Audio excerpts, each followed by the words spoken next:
السلام علیکم ورحمۃ اللہ وبرکاتہ۔ نحمدہ و نصلی علی رسولہ الکریم۔ بسم اللہ الرحمن الرحیم۔ حضرت ذوالنون مصری رضی اللہ تعالی عنہ کا واقعہ ہے۔ آپ فرماتے ہیں کہ میں ایک مرتبہ خانہ کعبہ کا طواف کر رہا تھا کہ میں نے دیکھا کہ خانہ کعبہ سے ایک نور چمکا جو آسمان تک جا پہنچا۔ آپ فرماتے ہیں کہ میں تعجب میں خانہ کعبہ سے لگ کر بیٹھ گیا اور اس نور کے بارے میں غور اور فکر کرنے لگا، سوچنے لگا۔ فرماتے ہیں کہ اسی دوران میں نے ایک غمناک آواز سنی، ایک درد بھری آواز سنی۔ فرماتے ہیں کہ میں اس آواز کی طرف گیا تو میں نے جا کر دیکھا کہ ایک لڑکی خانہ کعبہ کے غلاف سے لپٹی ہوئی ہے اور کچھ اشعار پڑھ رہی ہے۔ فرماتے ہیں کہ ان اشعار کا مفہوم اس طرح سے تھا۔ وہ لڑکی کہہ رہی تھی، تو خوب جانتا ہے اے میرے دوست، میرا دوست کون ہے تو جانتا ہے۔ جسم کی لاغری اور آنسو دونوں میرے راز کو ظاہر کرتے ہیں۔ میں نے محبت کو چھپایا یہاں تک کہ چھپانے سے میرا سینہ تنگ ہو گیا۔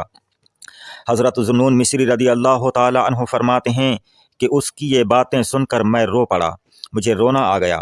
اس کے بعد اس لڑکی نے کہا، اے میرے مالک و مولا، تیری اس محبت کے طفیل جو تجھے میرے ساتھ ہے، میری مغفرت فرما دے۔ حضرت ذوالنون مصری فرماتے ہیں کہ میں نے کہا کہ اے لڑکی، کیا یہ کہنا کافی نہیں تھا کہ اس محبت کے طفیل جو تجھے مجھ سے ہے؟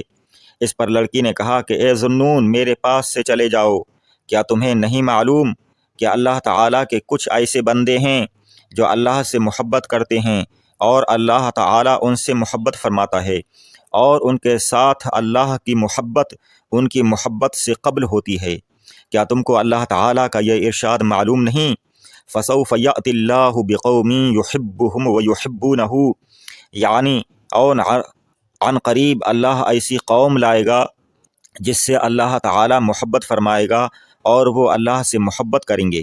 یہاں اللہ تعالیٰ نے اپنی محبت کا ذکر پہلے فرمایا ہے کہ اللہ ان سے محبت کرے گا اور وہ اللہ سے محبت کریں گے۔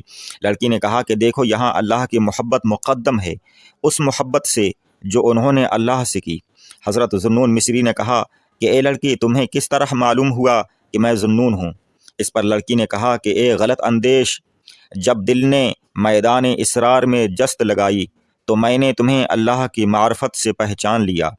حضرت ذوالنون مصری نے کہا کہ اے لڑکی، میں دیکھ رہا ہوں کہ تو بہت نحیف اور لاغر و کمزور ہے، کیا تمہیں کوئی بیماری تو نہیں ہے؟ اس پر لڑکی نے کہا کہ اللہ کا دوست دنیا میں بیمار ہی رہتا ہے، اس کا مرض بڑھتا جاتا ہے تو اس کی دوا اس کا مرض ہی ہے۔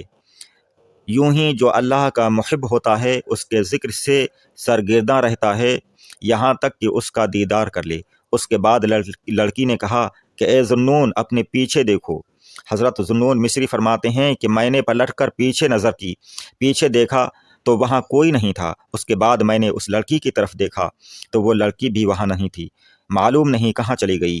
فرماتے ہیں کہ اس کے بعد سے میں جب بھی اس کے وسیلہ سے اللہ تعالیٰ کی بارگاہ میں دعا کرتا ہوں تو اس نیک اور صالحہ کی برکت سے اللہ تعالیٰ میری دعا کو قبول فرما دیتا ہے۔ سبحان اللہ۔